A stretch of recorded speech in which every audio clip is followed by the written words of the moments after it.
दोस्तों, एक लड़की की शादी होती है, लेकिन शादी के महज 10 दिन के बाद ही उसका पति उसे घर पर छोड़कर बड़े शहर में रोजी रोटी कमाने के लिए चला जाता है। घर में वह अपनी पत्नी को अपने पिता के भरोसे अकेला छोड़ जाता है। अब वह घर में सिर्फ 2 ही लोग बचे थे, बुजुर्ग ससुर और नई नवेली बहू।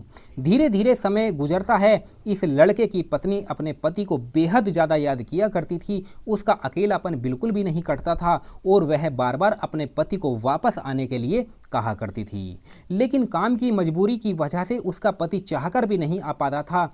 जब बहुत ज़्यादा दिन गुजर जाते हैं तो उस अकेली बहू से अपने हालातों पर काबू नहीं रखा जाता और फिर एक रात वह ससुर के साथ रिश्तों की सारी मर्यादाएं तोड़ देती है और कुछ ऐसा कर बैठती है दोस्तों, जिसके बारे में हम कभी कल्पना भी नहीं कर सकते। आखिर ससुर और बहू के बीच में ऐसा क्या हुआ, पूरी जानकारी इस वीडियो के माध्यम से हम आप लोगों को बताने वाले हैं।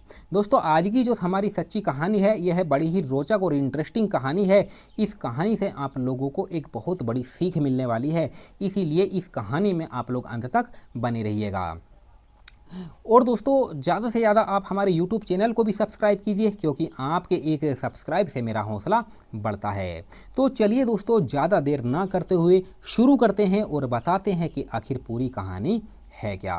दोस्तों, आज की हमारी सच्ची कहानी मध्य प्रदेश के एक छोटे से गांव से शुरू होती है। वहाँ एक बहुत ही सुंदर और नौजवान बहू रहा करती थी, जिसका नाम पायल था। पायल की शादी को अभी हाल फिलहाल में ही कुछ दिन बीते थे। उसके हाथों की मेहंदी का रंग भी अभी पूरी तरह से फीका नहीं पड़ा था कि उसका पति को परिवार का पेट पालने के लिए अचानक दिल्ली जाना पड़ गया। पति तो अपनी जिम्मेदारियां पूरी करके और अपनी पत्नी को अपने पिता यानी उसके ससुर गोपाल के भरोसे छोड़कर चला गया था। गोपाल गांव में रहकर खेती बाड़ी किया करता था और अपने काम के मामले में हमेशा व्यस्त रहा करता था। लेकिन गोपाल की अपनी ही एक अलग जिंदगी थी और दर्द भरा था। उसकी पत्नी की मौत कई साल पहले हो चुकी थी। उसके बाद से गोपाल घर में बिल्कुल अकेला पड़ चुका था। वह अपने अंदर के अकेलेपन से जूझ रहा था और उसके पास अपने दिल का हाल बयां करने वाला कोई भी नहीं था। जब उसका बेटा घर पर था तब तो दिन जैसे जैसे कट जाता था, लेकिन बेटे के पर्दे से चले जाने के बाद उस घर में सन्नाटा और भी ज़्यादा गहरा हो गया था। पति के चले जाने के बाद पायल भी घर में अपने आप को काफ़ी ज़्यादा अकेला और व्याकुल महसूस किया करती थी। हालांकि उसका ससुर गोपाल उसके साथ ही रहा करता था, लेकिन फिर भी पायल शुरुआती दिनों में अपने ससुर को ज़्यादा अहमियत नहीं दिया करती थी।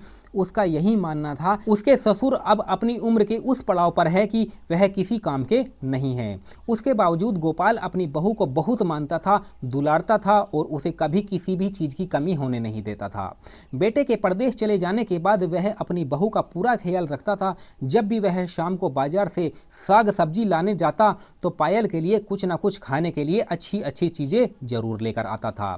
लेकिन फिर भी पायल अपने ससुर को देखकर हमेशा एक लंबा सा घूंघट निकाल लिया करती थी। ससुर गोपाल उस खूबसूरत नौजवान बहू को बिना घूंघट के देखना चाहता था, क्योंकि पायल थी ही इतनी खूबसूरत कि जो भी उसे एक बार देखे देखता ही रह जाए। पति के परदेश चले जाने के बाद पायल को उदास और अकेला देखकर गोपाल से उसका दुख देखा नहीं जाता था। वह अक्सर उसे हंसाने और बातचीत करने की कोशिश किया करता था। वह प्यार से समझाते हुए कहता था, देखो पायल, औरतों को इस तरह से अकेले गुमसुम और दुखी नहीं रहना चाहिए, इससे घर में बरकत नहीं होती है। हमेशा मुस्कुराती रहो ताकि खुशियों से घर भरा लगे। लेकिन पायल के मन में न जाने क्या चल रहा था। वह हमेशा अपने पति के ख्यालों में डूबी रहती थी और दिन भर अपने कमरे में उदास लेटी रहती थी। एक दिन शाम के वक्त जब ससुर बाजार जाने लगा तो पायल ने उसे आवाज लगाई और कहा कि आज उसका कुछ खट्टा खाने को बहुत दिल कर रहा है। यह बात सुनकर गोपाल हैरान रह गया और सोच में पड़ गया कि शादी को अभी सिर्फ 10 दिन ही हुए और इसे अचानक खटाई खाने की इच्छा क्यों हो रही है। बाजार से लौटते वक्त वह पायल के लिए खट्टी चीजें ले आया और उसे दे दी। जब गोपाल ने अकेले में सोचा कि कहीं उसकी बहू पेट से तो नहीं है, तो उसे सीधे उसके कमरे में गया और बहुत ही सहजता से उससे यह सवाल पूछ बैठा।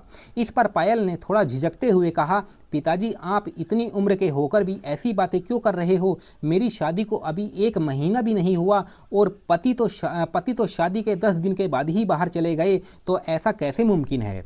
ससुर को समझ आ गया कि पायल का मकसद सिर्फ कुछ खट्टा खाने का ही था।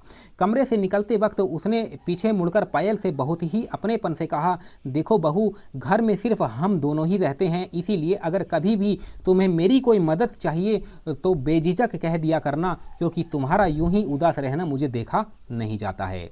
इसी तरह कुछ और दिन बीत गए। घर में दोनों अकेले रहते थे, इसीलिए धीरे धीरे उनके बीच की दूरियां और असहजता बहुत कम होने लगी। गोपाल अपनी बहू के अकेलेपन को दूर करने के लिए उससे ज़्यादा बातचीत करने लगा था और पायल भी अब धीरे धीरे अपने ससुर की हर बात पर गौर करने लगी थी। वे दोनों अक्सर घर के कामकाज के दौरान एक दूसरे के करीब आने लगे थे। गोपाल की वह अपनापन भरी बातें और उसका ख्याल रखना अब पायल को बहुत ज़्यादा अच्छा लगने लगा था। दिन बीतते गए और एक दिन जब दोपहर का वक्त था, गोपाल खेत में काम करने जाने से पहले पायल से कह गया था कि उसे लौटने में देर हो जाएगी। रात 9:30 बजे जब गोपाल लौटकर आया तो पायल अपना खाना खाकर अपने कमरे में सोने जा चुकी थी। गोपाल ने दरवाज़ा खटखटाया और खाना मांगा। खाना खाने के बाद गोपाल अपने कमरे में लेटने चला गया। तभी दोस्तों रात के वक्त पायल के सब्र का बांध पूरी तरह से टूट गया। उसे अपने कमरे में लेटे लेटे भयानक अकेलापन और डर महसूस होने लगा। हवा की एक हल्की सी आहट से भी उसका दिल कांप उठता था। उससे और सहन नहीं हुआ और डर के मारे वह धीरे से उठी। उसने अपने मन में उठे रहे तमाम संकोच को पीछे छोड़ दिया और सीधे अपने ससुर के कमरे की तरफ बढ़ गई। उसने हल्के से दरवाज़ा खटखटाया और भर्राई हुई आवाज़ से कहा, ससुर जी, मुझे अपने कमरे में बहुत डर लग रहा है, नींद नहीं आ रही है। गोपाल ने जब अपनी बहू को इस आधी रात को डरी हुई हालत में अपने कमरे के पास खड़ा देखा तो उसका दिल भी पिघल गया। उसने बहुत ही नरमी से ठंडस बांधते हुए कहा, डरने की कोई बात नहीं बेटी, तुम अकेले मत रहो, चुपचाप यहीं पर मेरे पास बिस्तर के एक कोने में सो जाओ। बस फिर क्या था दोस्तों, उस रात दोनों एक ही कमरे में थे और उस सन्नाटे में दोनों के बीच की बची कुची जो दूरियां थी वो भी मिट गई और बातों बातों में कब वे मर्यादाओं की रेखा को पार कर गए उन्हें खुद भी पता नहीं चला। उस रात उन दोनों के बीच रिश्तों की सारी दीवारें हमेशा के लिए टूट गई। वे दोनों समाज के सारे बंधन भूलकर एक गलत और पापी रिश्ते में बंध गए। इसके बाद तो जैसे उस घर में यह रोज का सिलसिला बन गया। घर में कोई रोक ठोक नहीं थी क्योंकि दोनों अकेले थे। जब भी दिन या रात में मौका मिलता वे दोनों इसी तरह की जिंदगी में डूब जाते थे। पायल अपने पति को लगभग भूल ही चुकी थी और उसे याद भी नहीं करती थी और ससुर के साथ ही अपनी दुनिया बसा चुकी थी। लेकिन दोस्तों पाप पर आप चाहे कितना भी पर्दा डाल लो कभी छुपता नहीं है। एक दिन जब दोपहर का वक्त था तो पायल का पति बिना किसी को बताए अचानक घर वापस लौट आया। उसने देखा कि घर का मेन दरवाजा थोड़ा खुला हुआ था। उसने अंदर कदम रखा तो चारों तरफ अजीब सी खामोशी छाई हुई थी। उसने जोर से आवाज़ लगाई, पायल, अरे सुनो, मैं आ गया हूँ। लेकिन पायल और उसके ससुर को इस बात की भनक तक नहीं लगी कि घर में कोई आ चुका है, क्योंकि वे दोनों अपने ही कमरे में अपनी ही दुनिया में पूरी तरह से मस्त थे। पति को जब शक हुआ कि उसकी पत्नी जरूर कमरे के अंदर होगी तो वह धीरे धीरे और चुपचाप कदमों से आगे बढ़ा। उसके कमरे का दरवाज़ा भी थोड़ा सा खुला हुआ था। जैसे ही उसने अंदर झांक कर देखा और अपनी आंखों से उस भयानक सच को सामने पाया तो उसके पैरों तले जमीन खिसक गई। उसने अपनी ही पत्नी और अपने ही पिता को उस आपत्तिजनक हालत में देख लिया जिसकी उसने कभी सपने में भी कल्पना नहीं की थी। जब बेटे ने अपनी पत्नी और पिता को इस हालत में देख लिया तो उसकी आंखें फटी की फटी रह गई। उसके आंखों से आंसू निकलने लगे, उसके होश उड़ गए और वो ये सोचने लगा कि आखिर ये कैसे हो सकता है।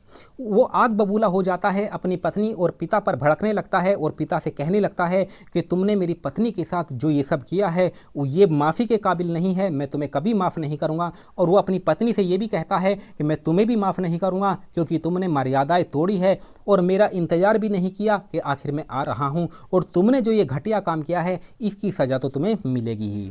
दोस्तों ये दोनों डर जाते हैं और आंखों से इनकी भी आंसू निकलने लगते हैं और फूट फूट कर रोने लगते हैं और दोनों इस लड़के के पैरों में गिर जाते हैं और माफ़ी मांगना शुरू कर देते हैं। लेकिन बहुत रोने धोने और दोनों के बार बार हाथ जोड़ने पर आखिरकार उस लड़के का दिल पसीज गया। उसने सोचा कि गलती इंसान से ही होती है और अगर वह आज गुस्से में आकर इन्हें घर से निकाल देगा तो इनकी ज़िंदगी हमेशा के लिए बर्बाद हो जाएगी।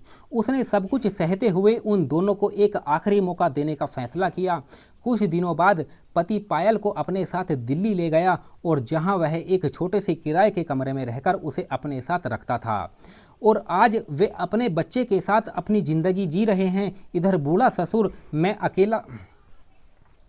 इधर बूढ़ा ससुर गांव में अकेला रह गया और अपनी खेती किसानी में गुम होकर जिंदगी काट रहा है।